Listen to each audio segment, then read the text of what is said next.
Tunggu, sebelum lanjut jangan lupa subscribe dan komen ya. Hai guys, balik lagi di YouTube channel aku. Kalian apa kabar? Mudah-mudahan semuanya selalu dalam keadaan sehat ya. Nah, sebelum mulai, aku mau bilang makasih dulu buat kalian semua yang udah nyempetin waktu untuk nonton video aku kali ini, dan juga yang baru pertama kali mampir nih di channel aku. Salam kenal dulu ya. Aku Topeng bercerita. Hari ini, aku bakal ngeritain satu film fantasi yang tahun lalu sempat viral juga nih guys. Judulnya The School for Good and Evil. Sesuai judulnya ya guys, film ini bakal ngeritain tentang sekolah di dunia dongeng yang punya dua bagian guys. Ada sekolah kebaikan dan sekolah kejahatan. Sebenarnya sih tujuannya supaya kejahatan dan kebaikan di dunia dongeng bisa seimbang. Sampai suatu hari terjadi kekacauan guys di sekolah itu.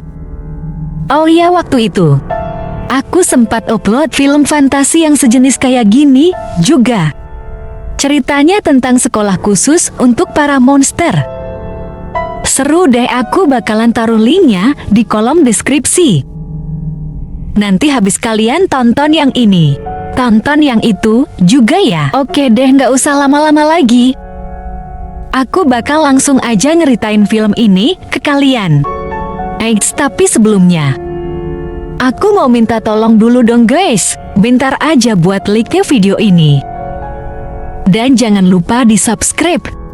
Terus nyalain juga lonceng notifikasinya, biar kalian gak ketinggalan sama video terbaru dari aku, dan biar aku lebih semangat juga ngontennya. Jadi dahulu kala, ada dua bersaudara yang punya tugas ngejaga keseimbangan dunia dongeng. Selama ribuan tahun mereka kerjasama dan ngedirin sekolah khusus, sekolah kebaikan, untuk murid-murid yang bakal jadi pahlawan dunia dongeng. Dan sekolah kejahatan juga ada. Tujuannya ya, supaya keadaan dunia dongeng tetap seimbang. Sampai suatu hari, pria yang namanya Rafal ini mulai serakah. Dia memimpin sekolah kejahatan guys. Dan menurut dia, kejahatan itu bisa dipakai buat nguasain dunia. Makanya nih, dia berusaha nyingkirin pemimpin sekolah kebaikan, yang padahal saudaranya sendiri. Nah, tapi di pertarungan itu, Rafal yang jahat malah kalah guys. Dia jatuh dan meninggal 20 tahun kemudian di dunia manusia di sebuah desa.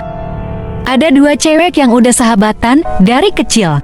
Cewek yang rambut pirang ini namanya Sophie. Dia suka hal-hal yang indah dan selalu bermimpi pengen jadi putri. Walau dia dari keluarga sederhana, Sophie selalu tampil cantik dan anggun bagai putri. Beda banget nih dari Sophie, sahabatnya yang namanya Eggy. Nggak suka sama hal-hal berbau kecantikan. Dia lebih suka tampil apa adanya biar nggak ribet. Eggy tinggal berdua sama ibunya yang suka bikin ramuan-ramuan kesehatan gitu. Gara-gara itu, dia jadi sering dikatain sama anak-anak yang lain, dibilang penyihir. Untungnya, Eggy dan Sophie selalu bersama dan jadi sahabat yang baik. Setiap ada masalah, mereka selalu ngadepin bareng-bareng. Seperti biasa, Eggy dan Sophie ini suka banget pergi ke toko buku. Hari itu, kebetulan ada buku dongeng baru. Nah, Sophie ini suka banget kan sama cerita dongeng. Di buku itu, ada sebuah logo misterius. Kata pemilik tokonya, logo itu tuh lambang khusus dari sekolah kebaikan dan kejahatan yang ada di cerita dongeng. Sekolah itu bakal misahin pahlawan dan penjahat, dan bakal dididik sesuai karakternya masing-masing. Nah, dengar cerita itu, Eggy sih nggak percaya. Tapi Sophie beda. Dia sampai nulis surat permohonan dan berharap ada keajaiban yang bisa ngebawa dia masuk ke sekolah dongeng itu. Sophie percaya kalau dunia dongeng beneran ada. Bahkan saking penasarannya, Dia nekat mau berpetualang keluar dari desa itu. Di tengah jalan, sahabatnya si Egi nyusulin. Dia nggak ngebolehin Sophie pergi, karena dia nggak mau pisahkan sama sahabatnya. Di saat mereka lagi berdebat, awan di langit mendadak berubah jadi merah. Dan tiba-tiba, muncul sosok hitam yang mau narik Sophie pergi. Dengan penuh perjuangan, Egi berusaha nolongin. Sampai tiba-tiba, muncul burung raksasa. Dan dua sahabat ini langsung dibawa. Burung itu terbang menembus awan. Sampai akhirnya kelihatan nih guys, sekolah spesial yang ada di cerita dongeng itu. Tiba-tiba Sophie dijatuhin di sekolah kejahatan. Dan justru Wiggy yang gak niat sekolah di sana, malah diantarin ke sekolah kebaikan. Sesuai kayak namanya ya, sekolah kejahatan. Suasananya nyeremin. Sophie yang penampilannya kayak putri ini protes ke salah satu guru. Dia maunya masuk ke sekolah kebaikan, bukan sekolah kejahatan ya. Tapi katanya itu udah takdir, gak ada yang bisa diubah. Di sisi lain, kemunculan Egi juga jadi perhati-hatian. Karena murid-murid yang ada di sekolah kebaikan, putri-putri dongengkan, penampilannya anggun, beda banget sama Egi. Egi langsung disambut sama salah satu guru. Tapi baru juga sampai, dia udah pengen pulang aja guys, pengen balik ke dunia manusia. Karena yang pengen masuk ke dunia dongeng tuh sahabatnya, kan si Sophie. Sophie-nya malah masuk sekolah kejahatan. Padahal justru penampilan Sophie tuh lebih cocok di sekolah kebaikan. Nah, tapi si bu guru bilang semua udah takdir. Dan penempatan sekolah ini bukan dilihat dari penampilan, tapi dari hati. Gak lama setelahnya, penampilan mereka diubah sesuai ciri sekolahnya masing-masing. Dan murid-murid dari sekolah kebaikan dan sekolah kejahatan dikumpulin nih di sebuah aula. Walau ada di satu ruangan, tapi tetap aja mereka dipisah. Nah, karena hari itu mereka nyambut murid-murid baru, jadi murid-murid cowok dari sekolah kebaikan. Nampilin keahlian pedang mereka yang keren banget. Di situ, Sophie yang memang kepengen jadi putri langsung terpesona nih sama satu pangeran ganteng yang namanya Tedros.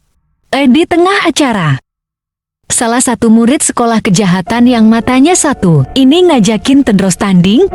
Si bu guru dari sekolah kejahatan udah mau curang, ngirimin bantuan kekuatan buat muridnya ya. Tapi tetap aja ya, seperti biasa, kebaikan selalu menang dari kejahatan. Tedros yang menang. Setelahnya muncul nih si bapak kepala sekolah yang tadi selamat di awal cerita guys, karena saudaranya udah meninggal. Sekarang dia mimpin sekolah kebaikan dan kejahatan. Sophie langsung protes dong. Dia mau pindah ke sekolah kebaikan. Sementara Egi juga protes, pengen dipulangin aja ya. Tapi si bapak kepala sekolah juga ngejawab gak bisa. Mereka berdua memang udah terpilih dan harus ngejalanin takdirnya.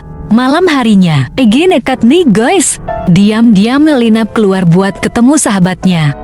Gak disangka, ukiran cupid yang ada di ternyata bisa hidup dan nyerang dong. Jadi cupid ini tuh penjaga loteng yang ngawasin murid-murid supaya nggak kabur karena diserang. Egi jadi nggak sengaja masuk ke perpustakaan ngerinya.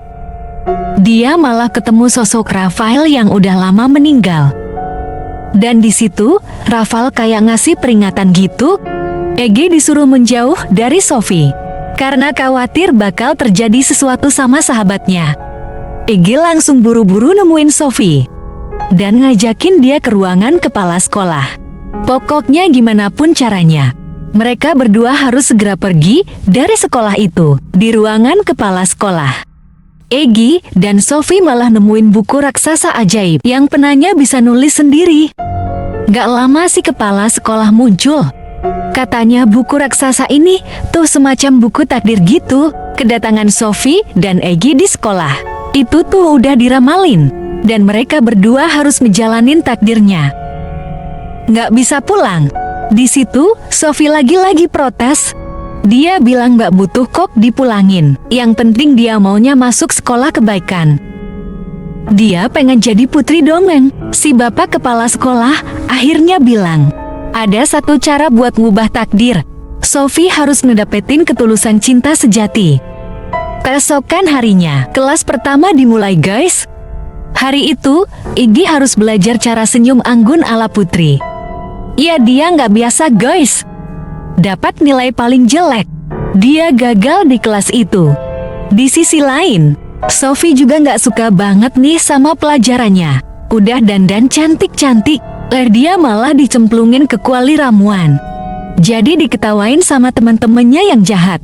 Di waktu istirahat, Iggy yang lagi bad disamperin nih sama satu pangeran yang kelihatan cupu. Sama kayak Iggy, pangeran cupu ini sebenarnya nggak suka juga ada di sekolah itu. Mereka ngobrol. Katanya murid yang 3 kali gagal di ujian bakal dikeluarin dari sekolah. Tapi bakal dapat hukuman yang berat gak lama. Sofia yang penampilannya acak-acakan nyamperin Iggy. Dia udah gak betah di sekolah kejahatan.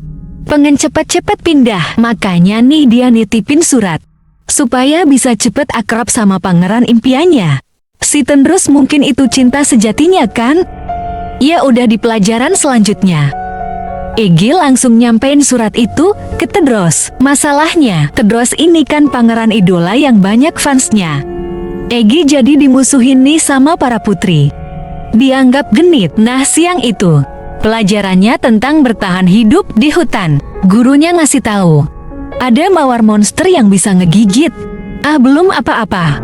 Si pangeran cupu tadi udah ketakutan. Dia mau kabur. Dan jadinya malah kegigit bunga guys. Gara-gara itu, dia dianggap gagal. Dan ini ketiga kalinya dia gagal. Gak lama, muncul awan petir yang ngelilingin pangeran cupu itu.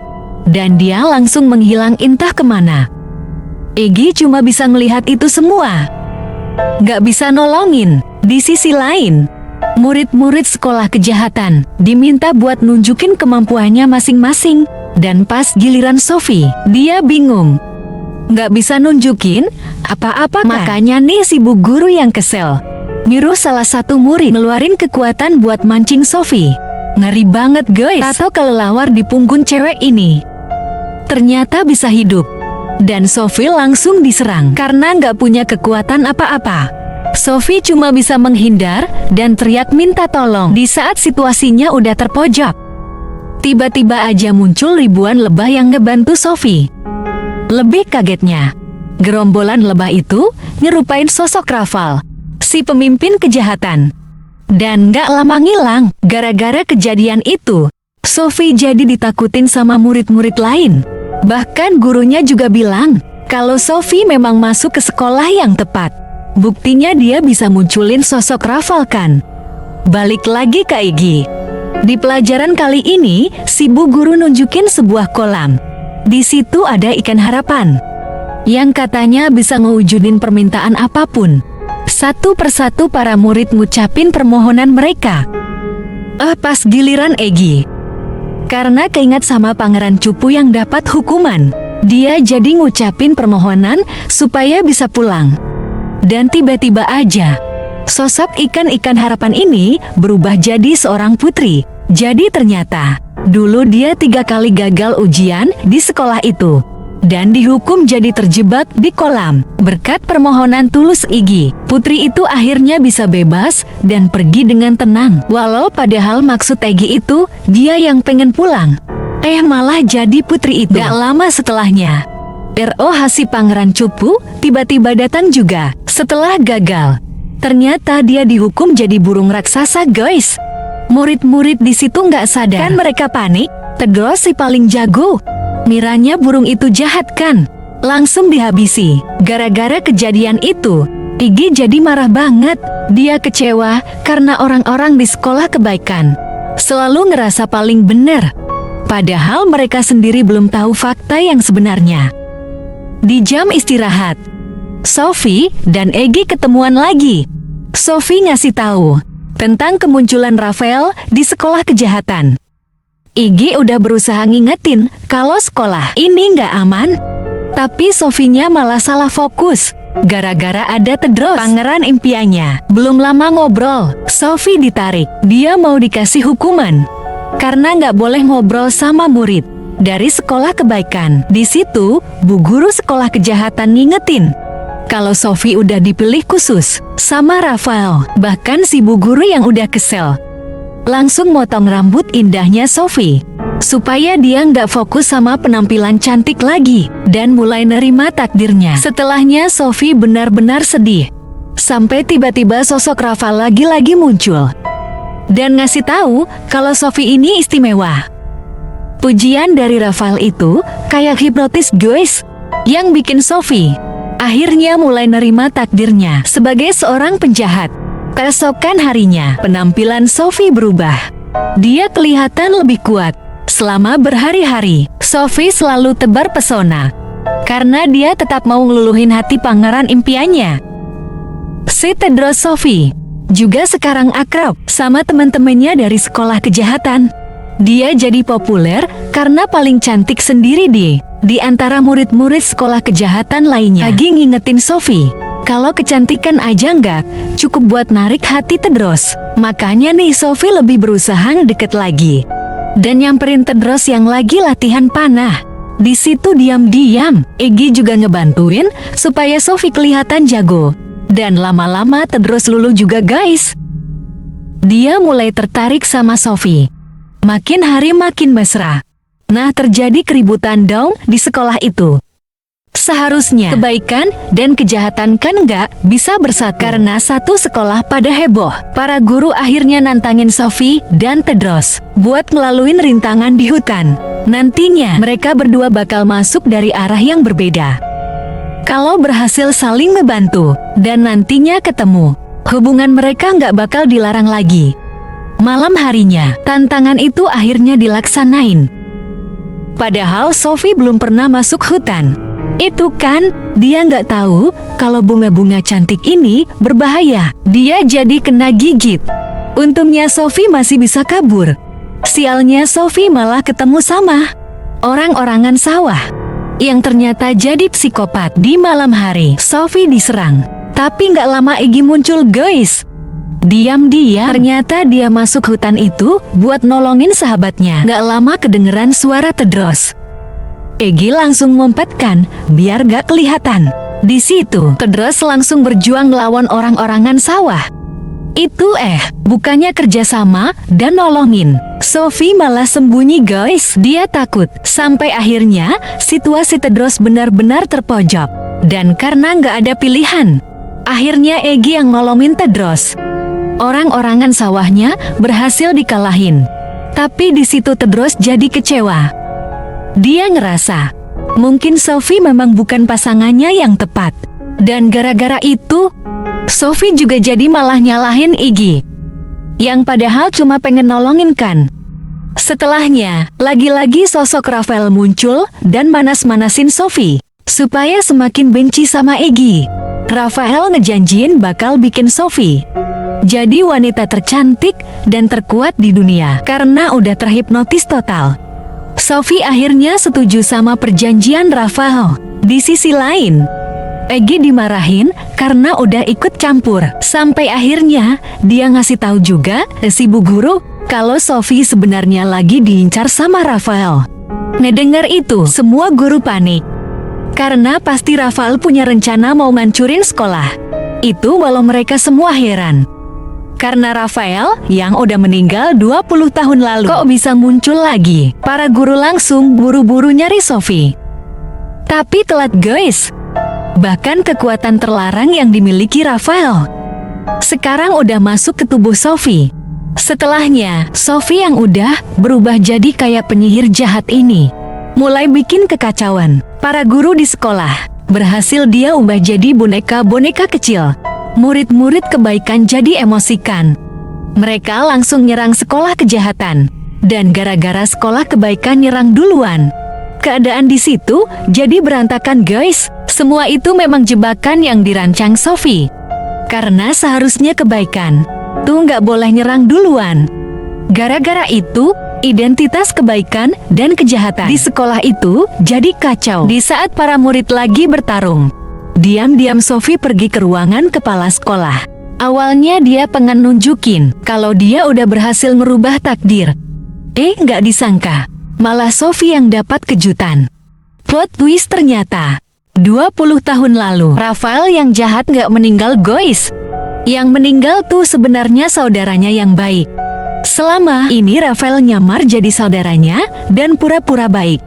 Padahal diam-diam, dia ngancurin sekolah kebaikan dari dalam. Sengaja bikin murid-murid di sekolah kebaikan jadi sombong. Padahal sifat sombong itu bakal ngancurin kebaikan seseorang. Dan pantas aja, aturan-aturan di sekolah itu jadi aneh banget kan. Setelahnya situasi juga semakin kacau. Karena kekuatan Rafael berhasil ngancurin bangunan-bangunan sekolah itu. Gak lama Egy juga nyusulin ke ruangan kepala sekolah. Buat nolongin sahabatnya guys, Rafael yang emosi langsung ngelemparin pena dari buku takdir. Sampai tiba-tiba Sophie maju dan ngelindungin sahabatnya itu. Walau jadinya dia yang kena. Nah, tapi pengorbanan tulus Sophie yang padahal seharusnya jahat, justru bikin keadaan sekolah itu kembali membaik guys. Di situ Tedros yang berhasil nyelinap masuk. Juga mau nyerang Rafael. Sayangnya, karena Rafael ini lawan yang kuat, Tedros malah kelempar. Pedangnya juga terlepas. Di situasi yang udah terpojok, Sophie dengan kekuatan terakhirnya berusaha ngebantu Egy ngedapetin pedangnya Tedros. Dan berkat kerjasama mereka berdua, Rafael yang jahat akhirnya berhasil dikalahin. Sedihnya kondisi Sofia yang terluka mulai memburuk. Detak jantungnya sempat berhenti. Gak lama terjadi keajaiban guys.